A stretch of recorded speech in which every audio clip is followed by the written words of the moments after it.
Welcome to the Morning Formation. This episode is powered by Act Now Education. We get back to his house, and Lucy, his wife, pops champagne for us. And we cheers, and then Matt Damon FaceTimes my mom and dad to tell them that we sold the show. And my mom answers, and she doesn't know who Matt Damon is because she's never seen any of his movies. Wow. And so my dad had just seen the Bourne trilogy, and so all he could say was like, "Oh my God, it's Jason Bourne!" And I watched his eyes like light up, and I was like, "That is an amazing experience," and I will be forever grateful to Matt for that.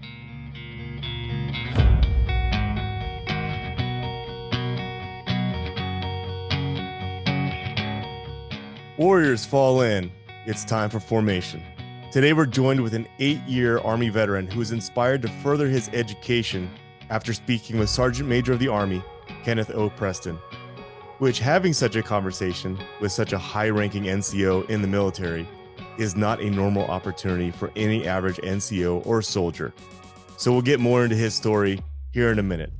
But our guest today is now a writer in Hollywood who has also managed to break into the Tensiltown scene by selling one of his own shows to the likes of Matt Damon and Peter Berg. Since then, he's also created more shows with big names and is now the founder of a startup tech company that helps protect artists from large corporations and the questionable accounting practices that take place in Hollywood. Today, I'd like to welcome Mr. Daril Fannin to the Morning Formation podcast. Sir, take us back to your military time. Tell us more about why you joined and what were your overall experiences like being in the Army? Yeah, so I grew up in very rural Tennessee, middle of nowhere. I grew up into a hyper-conservative sect of Christianity that a lot of people refer to as a cult. And so I lived kind of under a rock, where most of the people that I was around was in my own echo chamber, and we all believed the same things.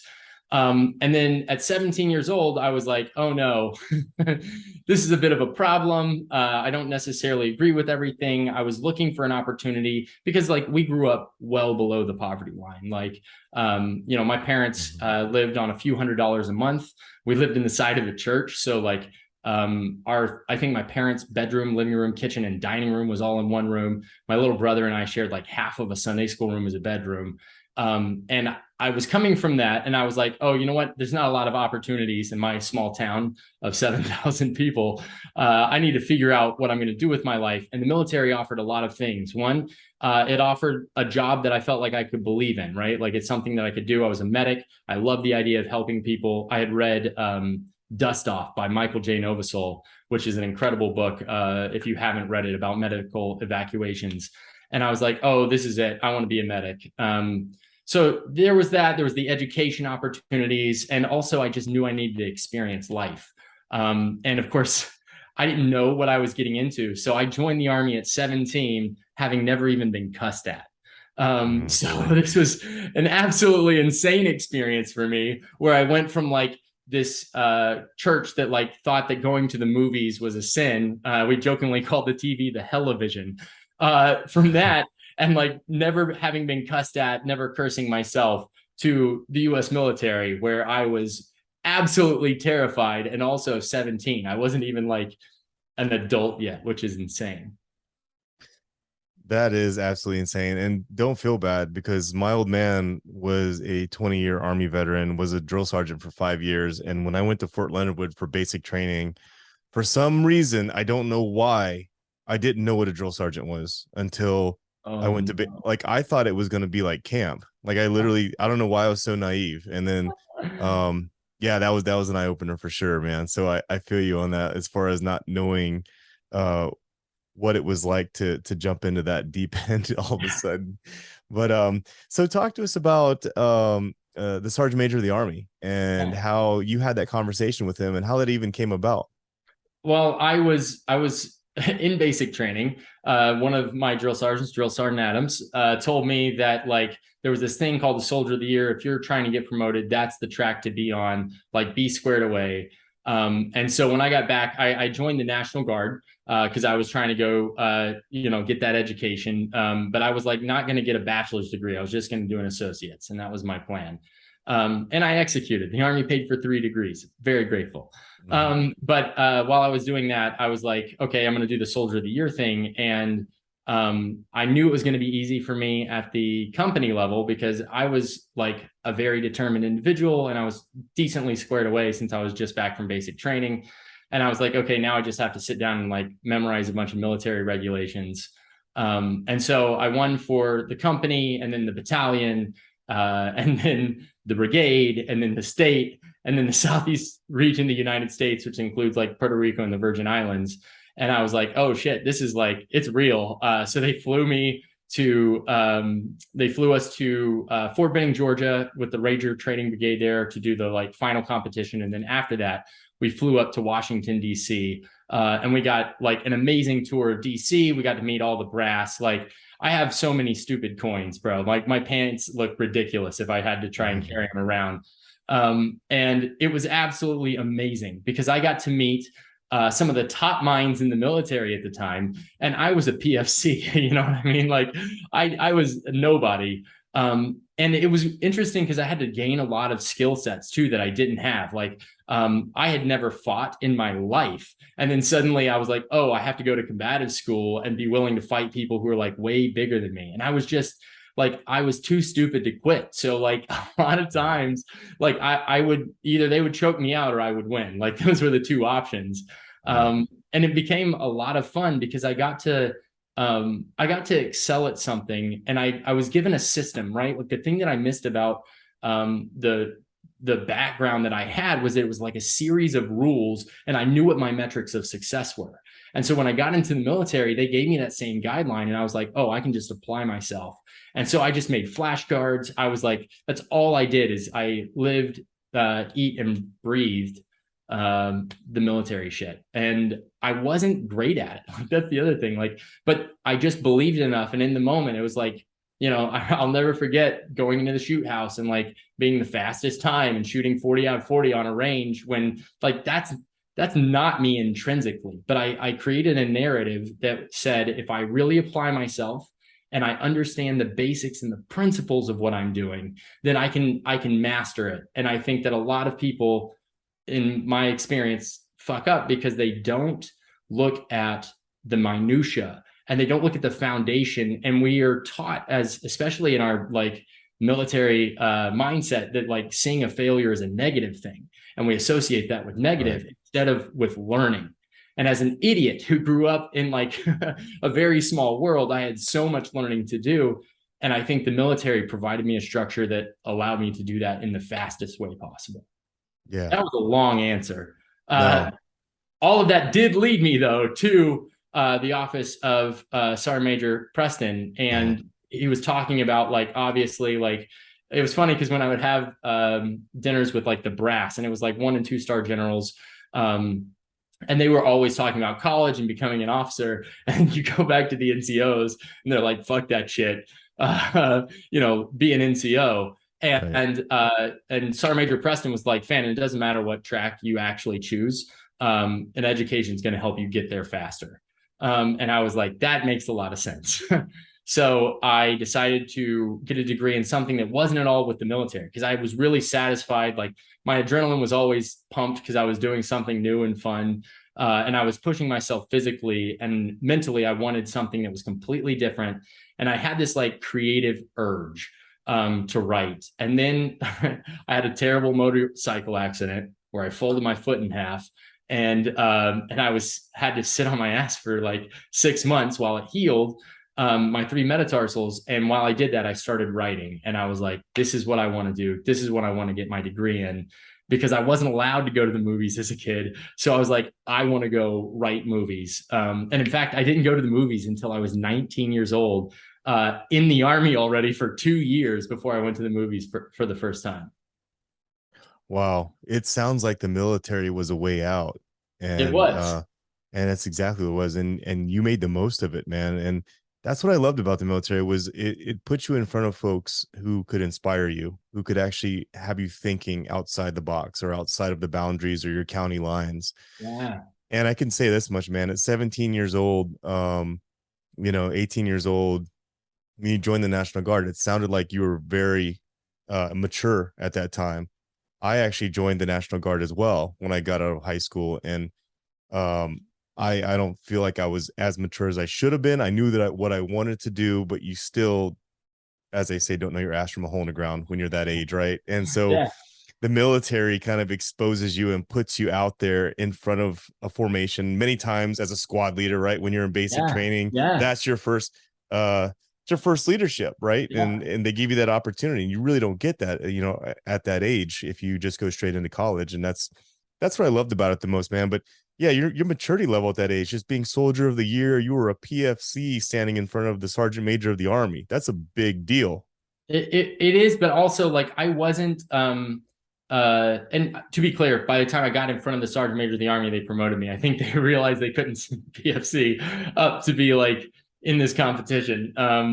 But I think that 2 points I really want to hit on. One, the diversity of individuals that I met in the military is something that I will be forever grateful for. Like I met people from all walks of life, and it's so interesting because like everyone was there for a different reason, but it didn't matter like what your background was or who you were. Like we came together, we had a single mission, and we worked together to accomplish that. And like that is something that I think is so valuable, and people don't understand the leadership opportunities that I got at 17. I was put in charge. I was the PG, the platoon guide, like week 2 of basic training. And they told me they were going to fire me every day until the very last week. And then they, like it was crazy. I was like, okay, this is insane. And then when I got to Fort Sam Houston, they made me the student first sergeant. And it was like in that swell of 05, 06, where we just needed bodies. So there was like 500 people that were in that company, and I was in charge of like accountability. And I fucked so much shit up, but I was just constantly learning from those mistakes. And I am so grateful because it gave me a belief in myself that like I had to figure this out. And I knew that if I applied enough time and discipline and effort, I could do pretty much anything. And I'm just bullheaded enough to like really apply that still today. Like those things that I learned, they served me because I believed them, and I followed a system that I knew would lead to success. And I think like what was so difficult about getting out of the military is that you land here and you're not sure what those metrics of success are, and you have to build those for yourself. And that is a very difficult thing to do. And we don't equip anyone really. And that's from the military to like changing careers. Like we don't equip people to deal with these like big life changes. And it's something that I think we can do a better job of. Yeah, no doubt, man. I actually did a reel on Instagram the other day about failure leading to growth. Yeah. And you're right. I screwed up a lot, like when I was a leader, even when I was, so I was started out enlisted in the National Guard just like you, and then I went active duty as a commissioned officer after I got my bachelor's degree. So Traitor.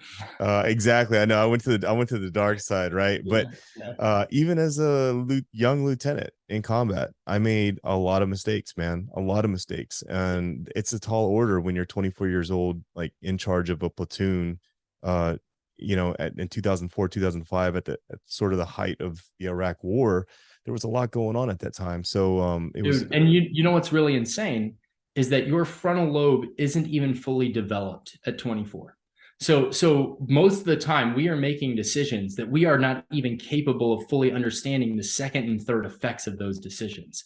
Like that's an insane thing to process. Yeah. Like there's a lot of people who join the military and they all have different reasons, but like when you get into the shit and you realize like, oh, there are consequences to this decision that I made, like life-changing consequences. That's a really tough thing to grapple with, which I think is really amazing because a lot of times people feel like they can succeed in that military structure. And then when they get on the outside, it's like, hey, now I'm trying to deal with the things that I wasn't capable of dealing with at the time because I wasn't even mentally like evolved enough to or developed enough to do that yet, on top of dealing with this like whole new environment that operates in a different set of rules. Yeah. Yeah. It's, and that's funny because the intro to the Morning Formation podcast is just that, where, in the military, you're given a uniform, you're told where to go, you're told what to do. But what happens when that cadence fades and you're no longer wearing that uniform? Yeah. Then it's time to pivot on your own. It's time to make decisions on your own. And that's, one of the many reasons why I started the Morning Formation podcast. Darryl, that's actually absolutely fast and fascinating journey Yeah. through your military career, having been thrown out there in front of the lions so fast. But it sounds like you tread water very, very well, and you came through to win Soldier of the Year. And at what point, Daril, did you decide to move to Hollywood and pursue a career as a Hollywood writer? I know you mentioned when you were injured, you decided you wanted to be a writer, but what I guess catapulted you to actually take that next step? Yeah, a couple of things. One, I think I'm always looking for a challenge. And one of the things that I was frustrated with in the military structure is that this whole idea of time and grade, time and rank, because I realized that I had a lot of untapped potential and I was going to have to wait around for 7 years to be able to get promoted. And that seemed stupid. Mm-hmm. So, like, the truth is that I think I became a little bit disgruntled with the system. Like, I am a challenger by nature, and I probably like don't naturally make the best enlisted soldier because I don't like following dumb rules. And it's something that it took me a while to learn, and I'm good at it. But when I don't understand it, or if I think it could be better, it eats at me. Fundamentally, I'm the kind of person who wants to try and change the world. And what I realized is that there was no changing the US military, Yeah. which is fair. And I understand the size of that structure, even small changes have like drastic ripple effects. But it wasn't just like the environment that I was made for. And I also had this like ridiculous artistic craving to tell stories. And so even while I was in the military, I was like always buying cameras. And like while I was, I had to go to an 88 mic course. So I was just like filming shit all the time. I just absolutely loved it. I was working on figuring out angles. And basically, I wrote a couple of really bad scripts, like absolutely terrible scripts I would never let anyone read today. But I didn't know how bad they were at the time. And I said, there's something here I can do better. And I knew I just needed a better education. And when I looked at what that meant, that really meant getting an MFA. And if I was going to make that commitment, I sought some outside counsel. I found a couple of really amazing groups for vets who are looking to transition from the military into entertainment. So VME, Veterans in Media and Entertainment. At the time, it was VFT. I'm dating myself a little bit, but it's a great resource for anyone who's looking to make that career jump. And I think a lot of times we think of just the creative side, but there's a lot of technical skills from like makeup and wardrobe to like set painters and construction, like grips, gaffers. Like there's a lot of unique skills and cool ways to be involved in the filmmaking process. And so VME does a great job of helping people transition from the military and gives like all kinds of opportunities. So I sought out some counsel through them, and the consistent answer that I got is that if you're going to be a writer, you got to be in LA because that's where all the writers' rooms are. And so I made the decision. It was a tough one, but I was like, I'm going to leave this military career behind and focus on chasing something that is probably an impossibility, but like I believe that I can do it. And so I set off in 2014, and I got very lucky. I ended up on a set with another military vet, a Green Beret, Sean Vance, who's a very talented actor. And at the time, he was like thinking about writing. I was like, dude, I'm a writer. Let me teach you how to write. You can try and teach me how to be normal. I'm a way better teacher. But we started writing together, and things kind of took off. And like halfway through my MFA program, I ended up selling a show to Netflix that with Matt Damon. He like went into the room to pitch it with us. It was absolutely amazing. And then Matt introduced us to WME, and Pete Berg's team came on, and it was a crazy experience. Wow. It sounds just as fast and furious as your military career went, as far as jumping up as a PFC starting Soldier of the Year. Now, for folks out there listening that don't know what VME is, would you mind talking about that? Oh, yeah. Veterans in Media and Entertainment. It's an incredible nonprofit that really helps soldiers and sailors and airmen and anyone with military service. And I think possibly firefighters and rescue as well. So check into that. But they help you transition from your military service into the film and television careers. And there are so many, obviously there are a lot of actors in that group, but there are also like very, very talented people from all walks of life. And so there's mentorship opportunities, which is absolutely fantastic. They do speaker series, which like I will never forget early on. It was so influential because I could come in and I could listen to like either high level executives or just writers who were in a room and giving you like practical advice about how to like build a career. My good friends, Karen Kraft and Rebecca Murga, have spent a lot of time helping me, navigate this whole system. I highly recommend that you check them out. If anyone's interested, I think it's vmeconnect.org. I'm going to double check that right now. I'm going to make sure I put that. I'll make sure I put VME's link in the show notes as well. That sounds like it's a great start for anyone currently in service right now or a veteran looking to transition their career Absolutely toward Hollywood. No doubt. No doubt. Yeah. So if you're interested in that, take a look at the show notes. If you're watching this on YouTube, scroll down to the description. You'll see it down there. Yeah. So Daril, thus far, I should say, in your career. Yeah. I don't know if I should even ask this question, but because you'll probably want to be a little impartial about this, but what's the most fascinating or interesting project that you've done to date? Oh, that's a tough one. Right. Okay. The most interesting project that I did will never see air because the system is very interesting. But the Green Beret's Guide to Surviving the Apocalypse is a half-hour action comedy that I did with Matt Damon and Peter Berg and Sean Vance. Sean was the lead in it. I also got to act in it. We wrote, executive produced. It was an incredible experience. And we worked with like some really hilarious people. Kristen Shaw was in an episode. She's absolutely amazing. Scotty Landis, who's a writer from Workaholics, he did Ma. A super talented executive producer who like brought me under his wing when we were just flailing and helped us figure out how to navigate the industry. Chris Romano was on that show. There's a bunch of fun people. And so as we were working on the show, the whole premise is that it's a series, an apocalypse series, and the world ends in a different way in every episode. So there's nuclear attack, super volcano, pandemic, asteroid, and the lead of the show breaks the fourth wall and tells you how to actually survive. So you're getting real survival information in the middle of this like action movie that's about the end of the world. And it was so much fun. And it was absolutely crazy. Matt got super excited about it because he's like, Matt Damon had read a bunch of our scripts and he was like, you guys are hilarious. But like anybody can write a comedy about a Hollywood gem. The title of the show was Glutes. It was a gym that was known for turning asses into stars.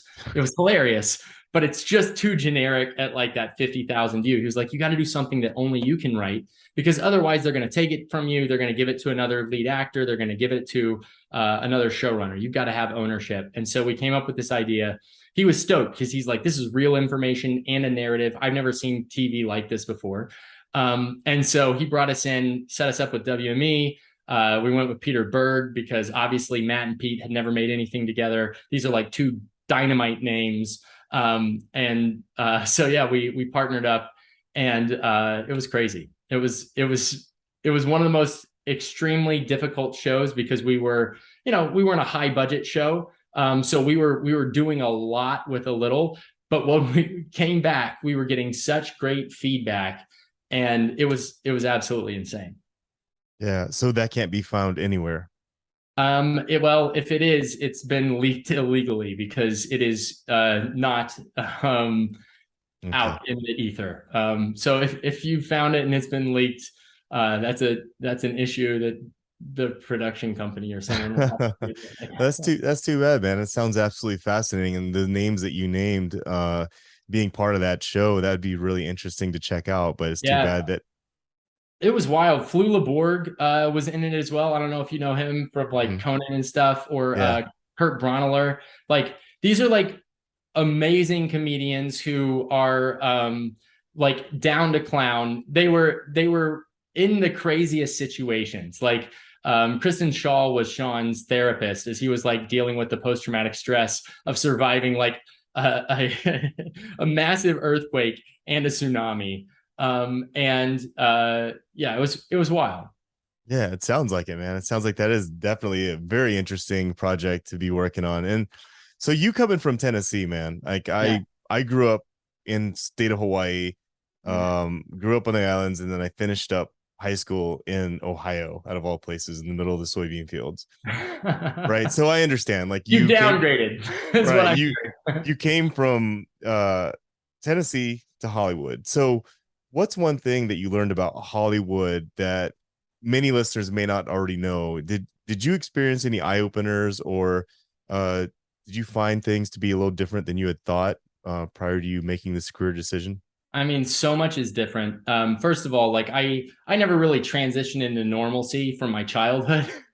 So like I was carrying a lot of that. And like I didn't know who celebrities were, right? So I had no idea that celebrity culture was a thing. Right. So when I got to LA, I was like cutting out People magazine and literally making flashcards. I'm like, this is Jen Aniston. I know who she is. I can move on. You know, like, and I was trying to memorize these celebrity names. And I'll never forget. So Sean ended up getting this job at this incredible gym in Hollywood where he was like training the who's who of Hollywood. So he got Bradley Cooper ready for American Sniper, John Krasinski ready for 13 Hours. He was blowing up, and so we would go in and work out together. And while we were working out, we would be getting like great life advice from all of these amazing people. Like Topher Grace, for instance, was the first person to tell me that he was a fan of my work. He read the pilot of Green Berets Guide, and he was like, "This is insane, and I love it." Mm. And I'm very grateful. He just like gave us notes. But anyway, we were working in this environment, and I didn't realize the value of celebrity culture because just like the power of someone's name when they've been an established entity in an industry like this is like infinite. And so like when Matt put his weight behind me as a creator, I will never be so grateful because he was like giving me his validating stamp of approval. And now I am a representation of Matt. And I thought that was really, really amazing. And so there's so much about this world that I didn't think was, the same. And one of the bigger things, that kind of relates to what I'm doing today is there's this thing called Hollywood accounting. Have you heard of this before? We brought it up. Yeah. Yes, I have. When I read through some of your materials and Yeah. your reason, I want to get into that in a second. Okay. All right. Yeah, I'll well, pump the yeah, well, brakes. yeah, we'll definitely hit on that because I want to talk about your tech startup, which I know has a lot to do with that specifically. Yeah, it does. Um, Okay, great. so Pivot. before we move on to that, I want to hit on this, and I want to ask you if you have any pieces of advice for our military community who might have an itch to become a writer or to work in Hollywood, but feel Yeah. like this career may be out of reach for them. You know, like I said, you came from Tennessee, which is far away from the city lights of LA and Hollywood. So maybe you can help others hurdle that mental obstacle that they might feel might be in the Definitely. way. Yeah, there were more people in my apartment complex here in LA than my entire town back in Tennessee. So I feel that intimately. Yeah, look, I think a lot of things in life are built around our narratives. So like we have this idea that like we can't do something because we've never done it before. And like if you want to be a writer, I believe that you can do it. You're going to have to work harder than probably you've ever worked in your life at anything.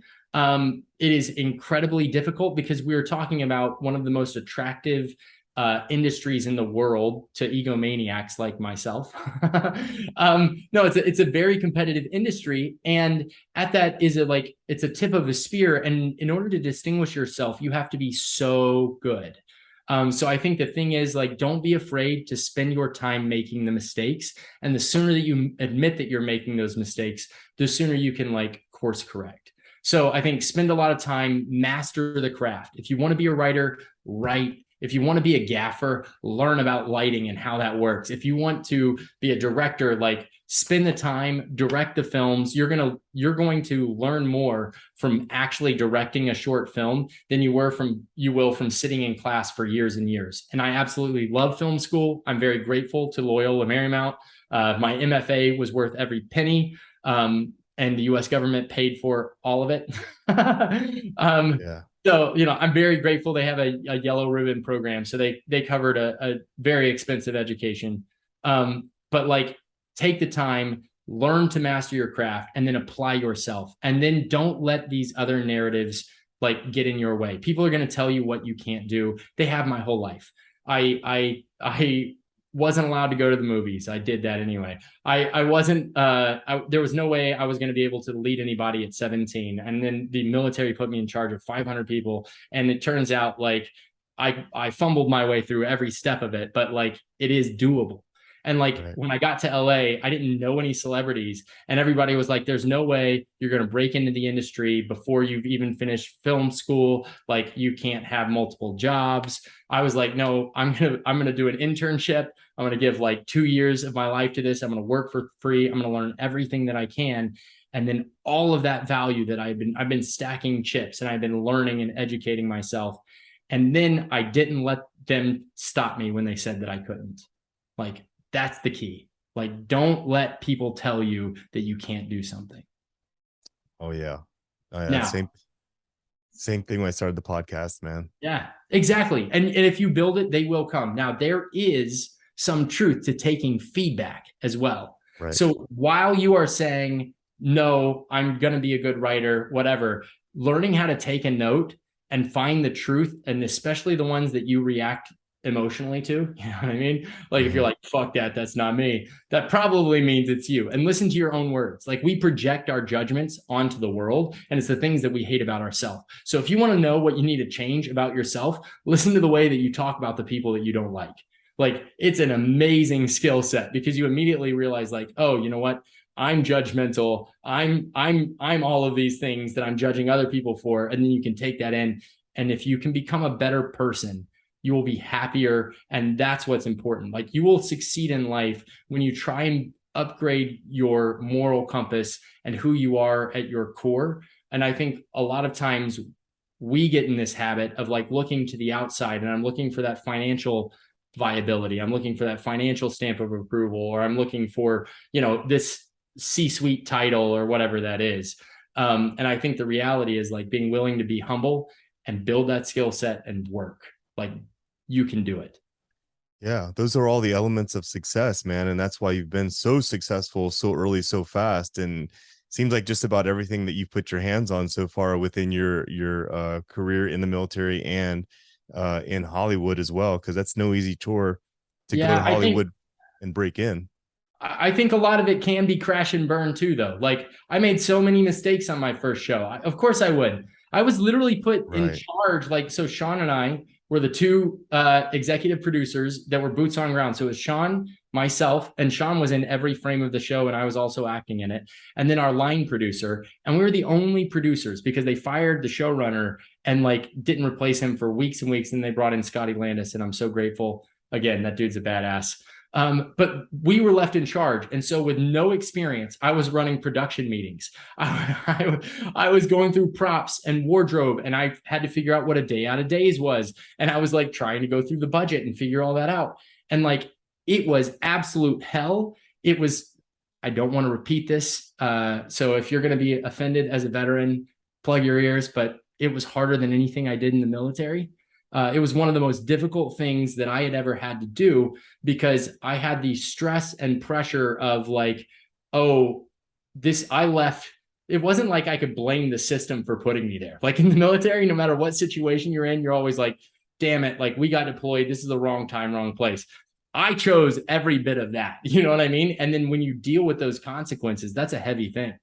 Oh yeah, big time. And I love how you talk about failing and failing forward. I like to say, because hey man, now's a great time for me to queue up my first like YouTube videos or my first audio that I ever did for this podcast or for Yeah. YouTube, and they suck. They're horrible, and I got so many bad reviews from people that I care so much about. I was like, look, I'm gonna figure this out. Yeah. So yeah, I don't mean to Well, portray that Daril like jumped right in and was successful the first time. It took a lot of resilience, a lot of perseverance, a lot of picking himself up dusting himself off, getting back at it again. Like you mentioned the two scripts that you wrote early on and how much they are horrible now that you go back and look at them, man. Yeah. That would be fascinating though at some time for you to share that, because Yeah. it's important to know like where you came from, man. And Yeah.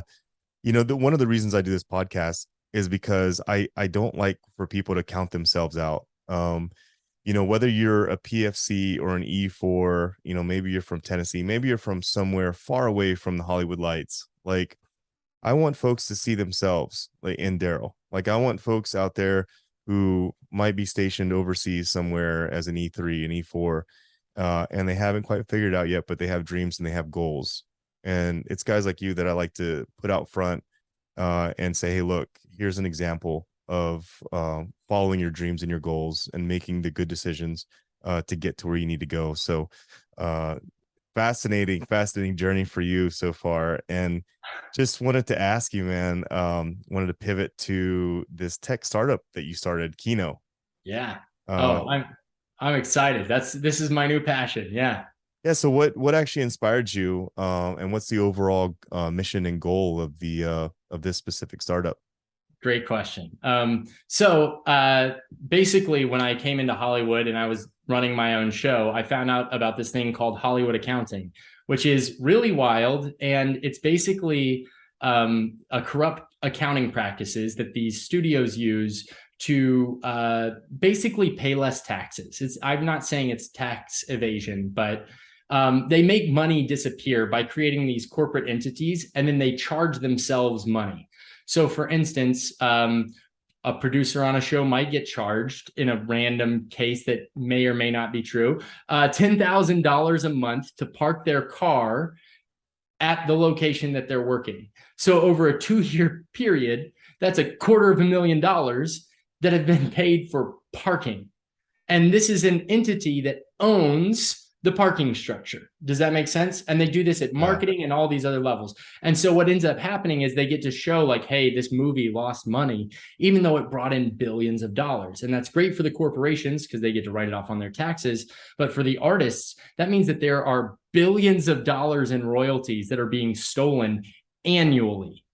Okay, like that's a crazy number. So like I love to use Peter Jackson as an example, because Peter Jackson from the Lord of the Rings, if they can do this to Peter Jackson, they can do it to anybody. But the Lord of the Rings trilogy was made for about $281 million. I think, double check me, but it came in at about $6 billion in the box office, in the global box office. Mm-hmm. They said that movie lost millions of dollars. So it was a $281 million and it brought in $6 billion, and they said that it lost money. And that means that Peter Jackson didn't get any of the 7.5% that he was due. And if you think that's crazy, it's like Lord of the Rings. It happened, Star Wars, The Last Jedi. It happened on Harry Potter, Order of the Phoenix, Bohemian Rhapsody, most recently, the Freddie Mercury biopic. Like it is insane to me. And the way that we're compensating artists is completely unfair. So like, for instance, if you look at the Squid Games creator, that show brought in $911 million worth of value to Netflix, value that they desperately needed. And they did not compensate him on any of that profit. They pay you a tiny amount up front. And if you succeed, the narrative is you should be grateful for the fame, even though you created about $1 billion worth of value for them. And I'm like, this doesn't seem equitable. This isn't how we treat artists. This isn't how we treat fellow human beings.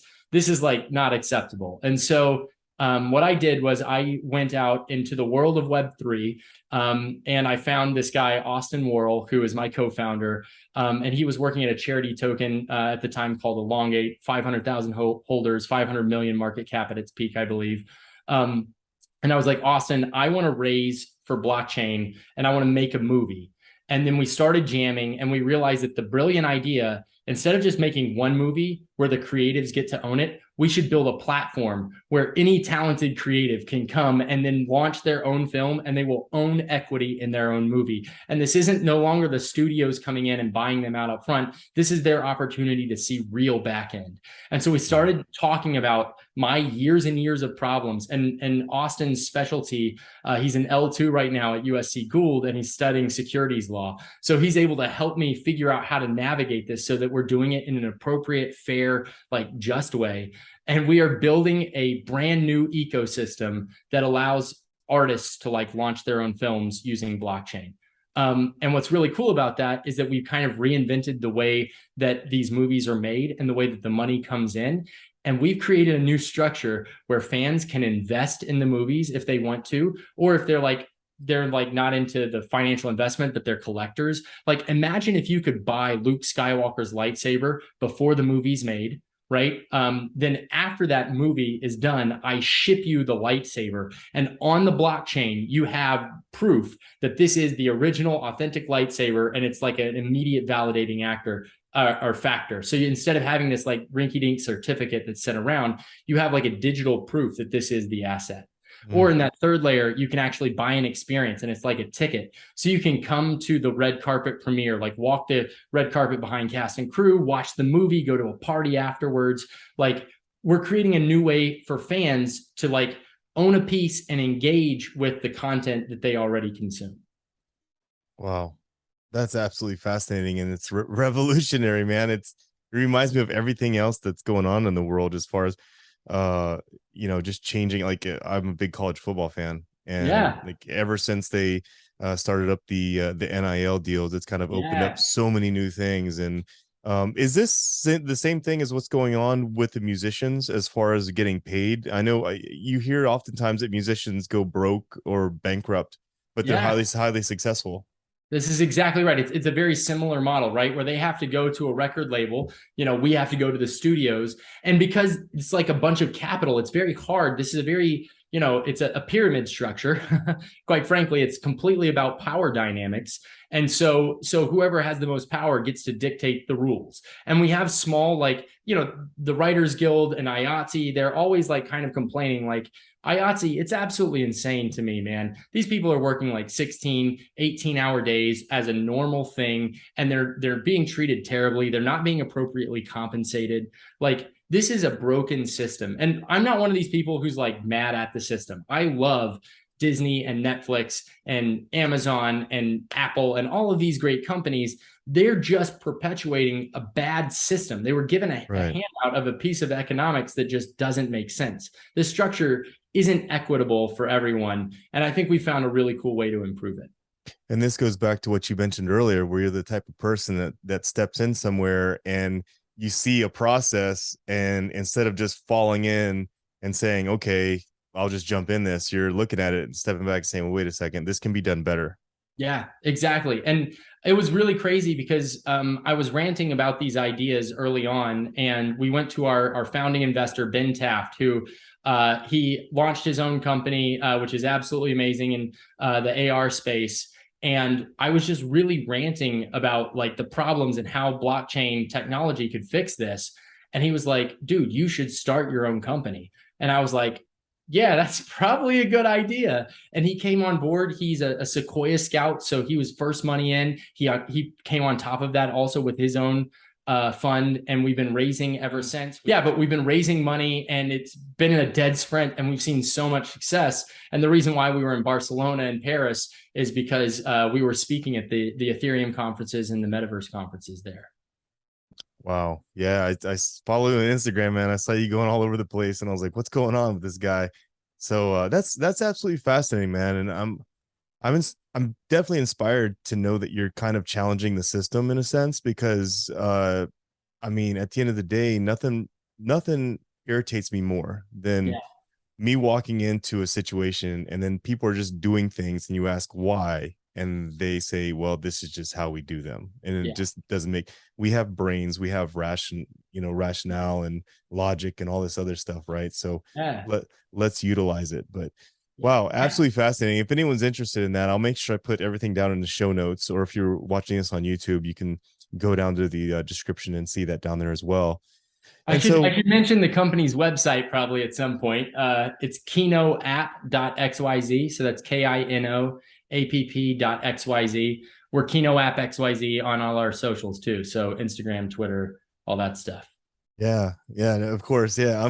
I usually do that at the very end, just wrapping everything all up. But Sure. when um when it all comes down to it, man, I think that you are just a revolutionary type of guy, man. You came from very humble beginnings, but you sort of found yourself in Hollywood now, and you're doing big things. I mean, what does your family back in Tennessee think? They've since moved from Tennessee to Alabama, and I think that they are very very proud. And what's really amazing is like uh, you know we challenged some very fundamental beliefs together. And they journeyed with me through a lot of phases of life. So, like, as I kind of was like, hey, I don't believe these things, we had really deep, meaningful conversations where my whole family was like, hey, yeah, a bunch of these things don't make sense. When I was in the military, they loved and supported me, even though my parents were both conscientious objectors, and were very much like, not pro that, because of their faith and stuff at the time. But they loved me and they supported me and they supported my military decisions and they supported my friends in the military and the soldiers. And then, like, now that I'm out in Hollywood, I think they think this is just another weird phase of Daril's life at this point. Like, I will say I've got a great story if I can share Yeah, man. about my parents. So obviously grew up in a sect of Christianity where weren't allowed to go to the movies. And so when I sold this show to Netflix, I'll never forget, like, I was literally driving Matt Damon's Tesla back to his house, and he was giving us this speech about how we have to manage our expectations. I was driving his Tesla because I had never driven on insane mode, and I kind of wanted to know what that was like. Because there's something that's really weird about like the lack of the shift. You just expect it, and Mhm. so I was a big kid, and Matt was very kind. And so he's giving us this expectations talk about how it'll be months, weeks to months before we finalize anything. Like, it's normal. Like, just don't expect anything quickly. And then while he's giving us this speech, the agent calls him on his phone and says, hey, they just stopped me in the parking lot and said they're going to call in 5 minutes with an offer. You sold the show in the room. So Matt like screams, he's slapping Sean's chest. I'm like trying not to cry because I'm driving this dude's car and I'm like feeling a lot of emotions, but also the mask of masculinity and all that shit. So I was like, all right, come on, you got to keep it together, man. We get back to his house and Lucy, his wife, pops champagne for us. And we cheers. And then Matt Damon FaceTimes my mom and dad to tell them that we sold the show. And my mom answers, and she doesn't know who Matt Damon is because she's never seen any of his movies. Wow. And so my dad had just seen the Bourne trilogy, and so all he could say was like, "Oh my God, it's Jason Bourne!" And I watched his eyes like light up, and I was Mhm. like, "That is an amazing experience," and I will be forever grateful to Matt for that. Wow. Yeah, no doubt about it, man. I think it's great that you have all the family support, and that you've like I said, you come such a long way. It's your story in itself, and me being having lived in the Midwest, I know uh what it's like out there, and having moved to such a busy town like Hollywood and all the things that come with that. I mean, the transition in itself is amazing. And speaking of which, before we finish off the episode, do you have any advice, any career transition advice, or any advice for veterans or service members, military spouses, anyone in the military community, as far as life, career transition, anything in general that you'd like to share? Listen, I can only speak to my experience, right? And so Mhm. I'll give you advice, and if it doesn't sound right to you, fuck it. But in my experience, the thing that has always enabled me to live a better version than I was the year before is looking for an opportunity that excites me, but also recognizing that I have to do the hard work to see the fulfillment of that. And I don't know what it is about transitions, but a lot of times I think the narrative that we play is it shouldn't be this hard.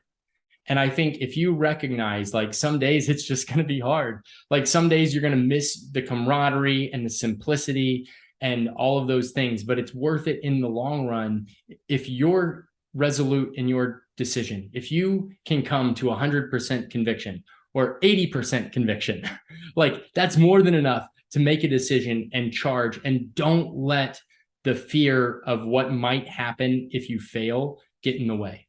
Take it into account. Like, I'm not saying be reckless. Like, I had a plan in place.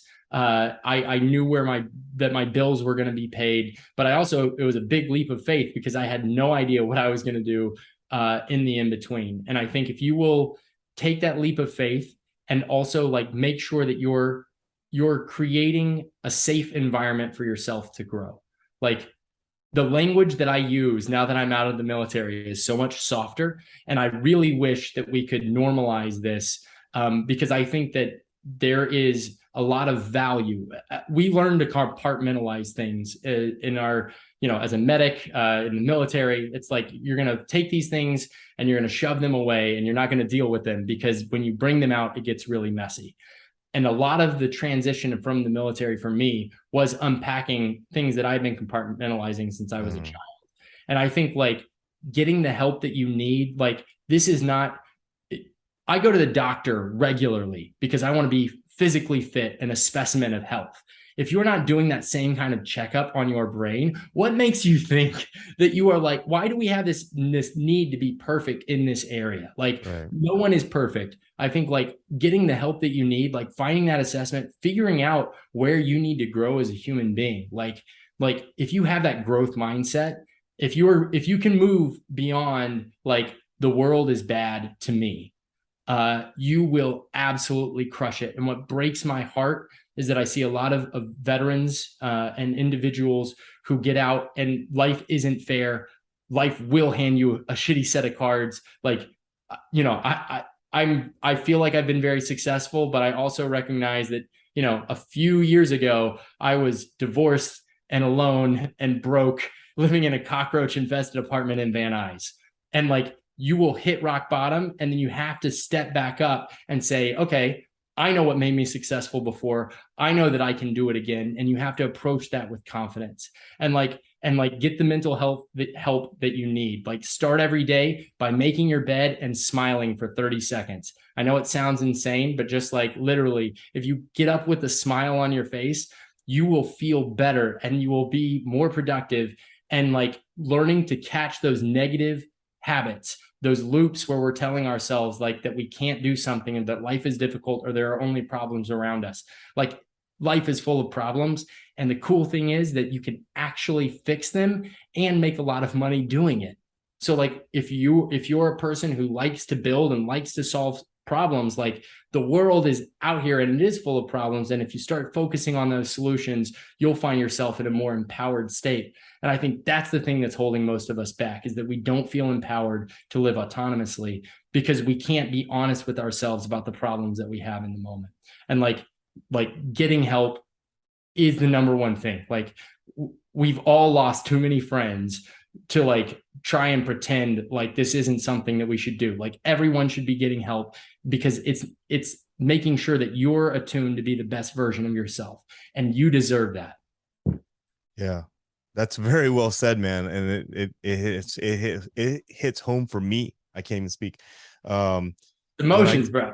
When I got exactly, that's exactly what it is. When I got out of the military, man, I took all this crap up here and I just threw it in a box, and half of it I threw my dress blues away because I wanted to move on with myself, and I got tired of the negative things that were said. And you mentioned earlier about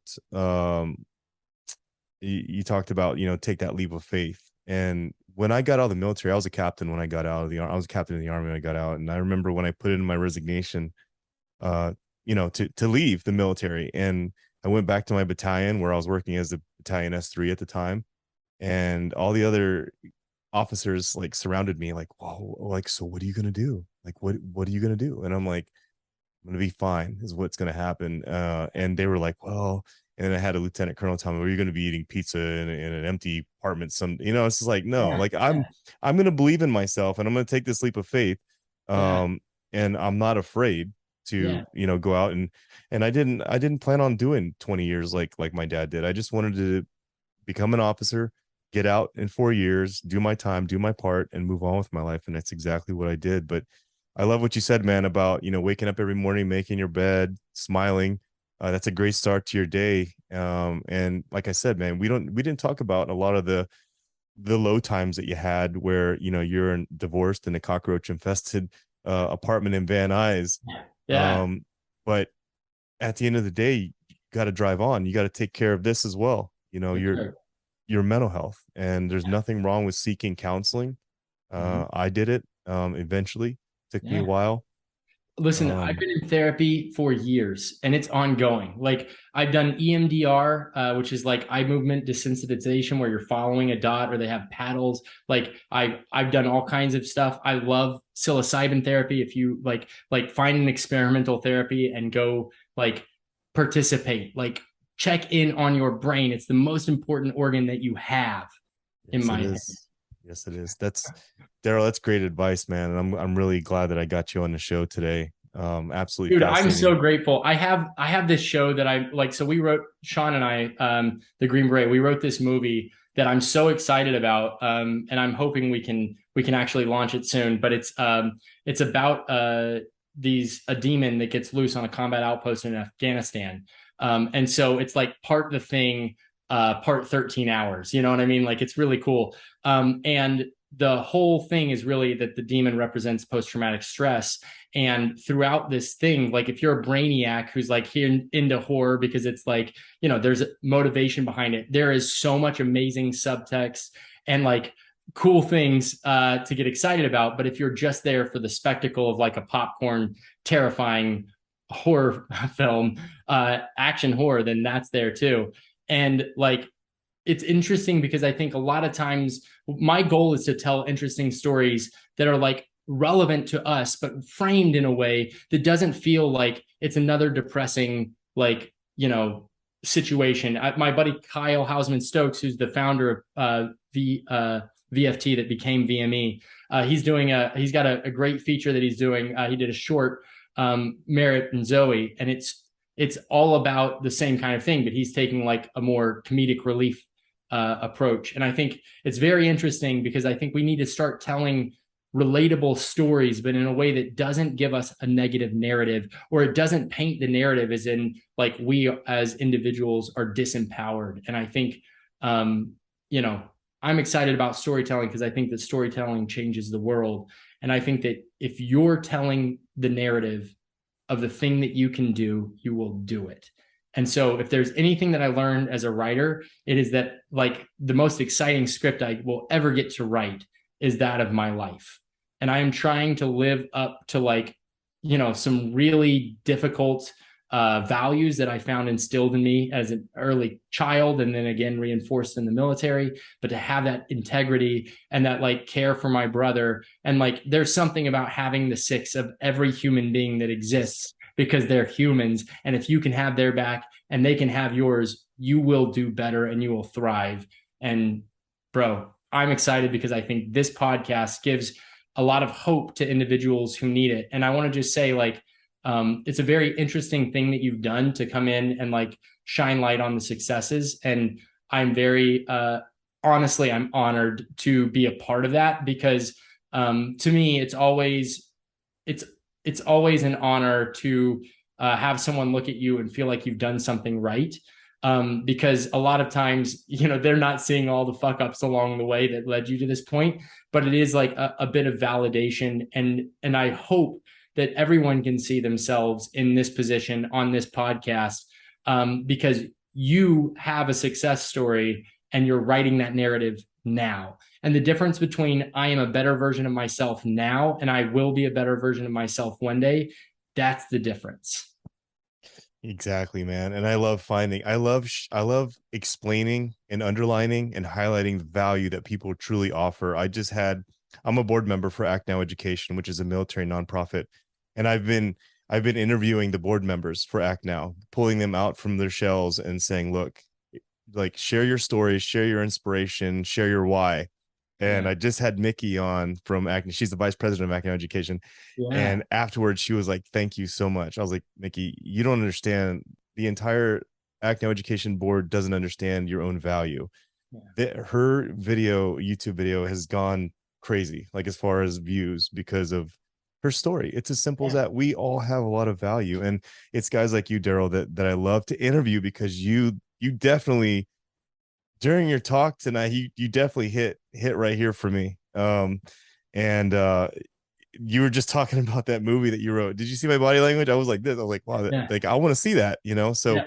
I'm all in, brother. I really appreciate you giving us the time today and telling us about your overall journey. Yeah. Um, Thanks, man. to go back to what you mentioned earlier about the military, you talked about the diversity of everyone. Man, I tell you what, like even growing up as a military brat myself, Yeah. grew up in born in Hawaii, grew up in Hawaii, went to Ohio. I understand both worlds. Like I know what it's like to live in the middle of a soybean field to bale hay, and I also know what it's like to grow up surfing. So Yeah.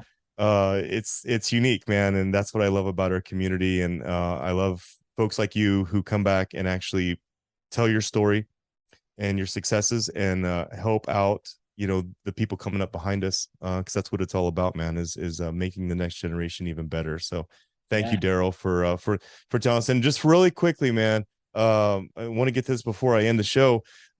If folks out there want to reach out to you, what are the best social media platforms, or if you want to share your email address or website?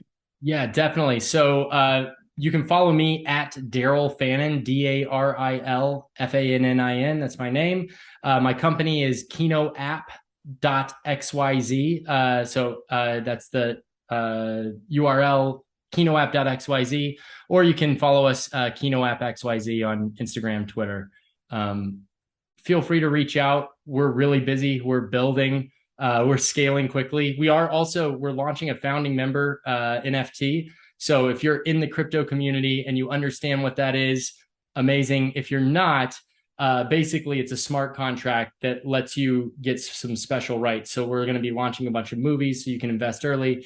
But the really cool thing to me is the community, and we're building a community of filmmakers, film lovers, artists, writers, actors, directors, gaffers, like you name it, and people who just love film and television. And we're going to change the world, and we're going to protect artists' rights, and we're going to make sure that things are more equitable, because it needs to be. And I love the idea that in the future we can invest in the type of content that we want to see. So if we're like, hey, you know what, a horror film that's about post-traumatic stress, that seems pretty cool. I think I believe in that project. I'm looking at it, I can see there's like a list of actors attached. Like I'd invest in that. Or, you know, I'll own that stupid helmet. You know what I mean? Like, I don't know. People collect Yeah. weird things. Like whatever you're into, I want you to be able to like come in and participate. So thank you so much for this. This was amazing. Let's definitely connect soon. Yeah, man, definitely. You're on all my platforms as well. And I appreciate you taking time out of your busy schedule, Daril. Thank you so much. And for everyone else out there listening, the Morning Formation, I want to thank you for giving us your time today. I hope you enjoyed Daril's story. Check the show notes, check the description on YouTube. You can find all the links in there as well. As for everyone else, as always, I want you to stay tuned, stay focused, and stay motivated. Warriors, fall out.